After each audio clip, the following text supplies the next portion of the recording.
Salut à tous, bienvenue sur la chaîne de Stage Conseiller. Aujourd'hui, je fais cette petite vidéo pour guider toutes ces personnes-là qui souhaitent poursuivre leurs études en Europe et ne savent pas s'il faut partir en France ou en Belgique.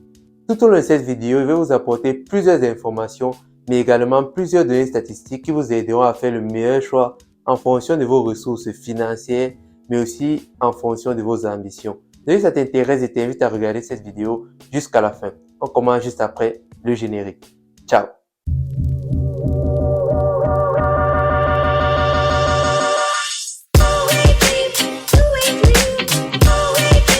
Bonjour à toi, si tu es nouveau sur cette chaîne, sache que je publie chaque semaine au moins une vidéo qui t'aidera à assurer ton intégration en France ou dans un autre pays d'Europe, mais aussi tout un tas de vlogs et astuces qui te seront utiles à ton arrivée ici. Donc pour ne rien manquer, il te suffit tout simplement de t'abonner et d'activer la cloche de notification. Allons-y. Selon moi, le premier facteur à prendre en compte lorsqu'on souhaite poursuivre ses études en France ou en Belgique, c'est tout d'abord la procédure. Et quand je parle de la procédure ici, c'est de regarder combien de temps ça va vous prendre pour réaliser votre procédure, mais aussi combien il va vous falloir dépenser en total pour réaliser cette procédure-là. Dans mon entourage, j'ai plusieurs amis qui ont fait la procédure pour aller poursuivre leurs études en Belgique, mais aussi plusieurs qui, tout comme moi, ont fait la procédure Campus France pour arriver ici. Et lorsque je fais une analyse globale de chacune de nos procédures, il en ressort que la procédure Campus Belgique est plus complexe que celle de Campus France, notamment avec le système des équivalences. Il va vous falloir envoyer les originaux de vos diplômes pour recevoir des équivalences. Et là, déjà, ça prend du temps et il y a notamment un coût pour envoyer les originaux de vos diplômes.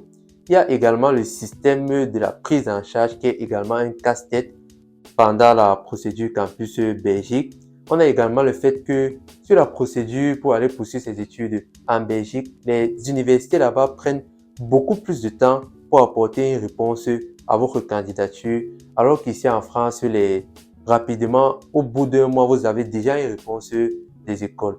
Un mois, 2 mois, vous avez déjà une réponse des écoles. On a également au niveau de la demande de visa, il faut savoir que au niveau de la demande de visa, pour la procédure pour aller poursuivre ses études en Belgique, la demande de visa, la réponse à votre demande est vraiment très longue. Je connais des personnes qui ont eu leur réponse de l'ambassade presque après 2 mois. Alors que sur la procédure Campus France, lorsque vous faites votre demande de visa, vous avez déjà une réponse au bout de 2 semaines. Donc, si vous êtes des personnes qui sont impatientes et que vous n'aimez pas le stress, vraiment, il faut partir vers la procédure Campus France parce que ça prend beaucoup moins de temps pour réaliser sa procédure. Bon, on a terminé avec le premier facteur qui est la procédure. On va passer maintenant au deuxième facteur qu'il faut prendre en compte lorsqu'on souhaite poursuivre ses études en France ou en Belgique, c'est le coût de la vie. Et ici, je ne vais pas beaucoup développer. Il faut savoir que le coût de la vie en Belgique est relativement plus élevé à celui de la France. Je connais plusieurs personnes qui sont en Belgique, qui occupent des villes telles que Mons, des villes qui sont à la frontière entre la Belgique et la France et qui viennent ici en France pour effectuer leurs courses du mois parce que l'inflation là-bas est vraiment très élevée comparée à celui de la France. Et ici, on a également le système d'aide tel que l'APL où le gouvernement aide tous ces étudiants-là, même les étudiants étrangers, à pouvoir payer un certain pourcentage de leur loyer.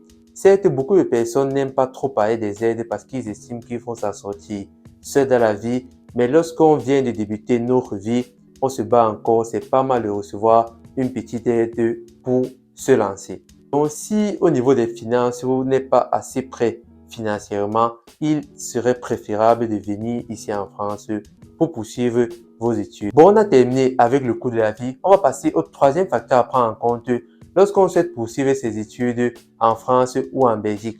Et c'est tout simplement le logement. Et ici, c'est la Belgique qui l'emporte et de loin.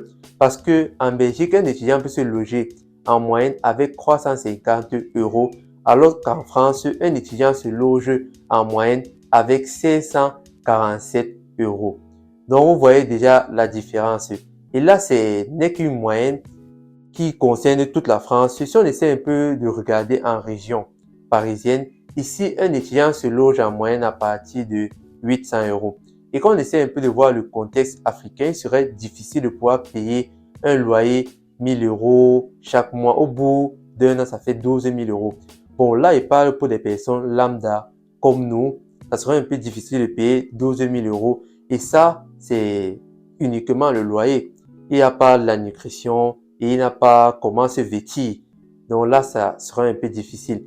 Et si on essaie un peu de voir, c'est une manière de dire que le logement que tu vas trouver ici à 800 euros, disons le studio que tu vas trouver ici en France à 800 euros, tu peux le trouver en moyenne avec un prix compris entre 400 et 500 euros en Belgique. Et j'aimerais également préciser que ce ne sont que des moyennes.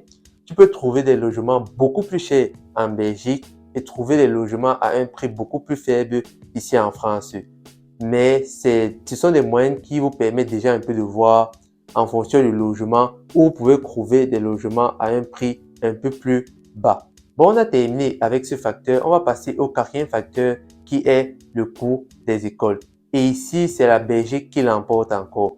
Parce que en ce qui concerne les étudiants étrangers hors Union européenne, un étudiant étranger peut payer ses frais de scolarité en Belgique avec un prix compris entre 800 euros et 1000 euros. Ce qui n'est pas possible ici en France où les étudiants étrangers hors Union européenne payent leurs frais de scolarité à partir de 2770 euros. Donc, vous pouvez déjà voir la grande différence qu'il y a entre les deux. Donc, si vous voulez être bien formé et donc pour une formation à peu près pareil parce que le niveau de la formation en Belgique et ici en France est presque semblable, il peut être bien de partir fréquenter en Belgique. Et ici, je parle seulement des écoles publiques où les frais de scolarité sont à 2770 euros.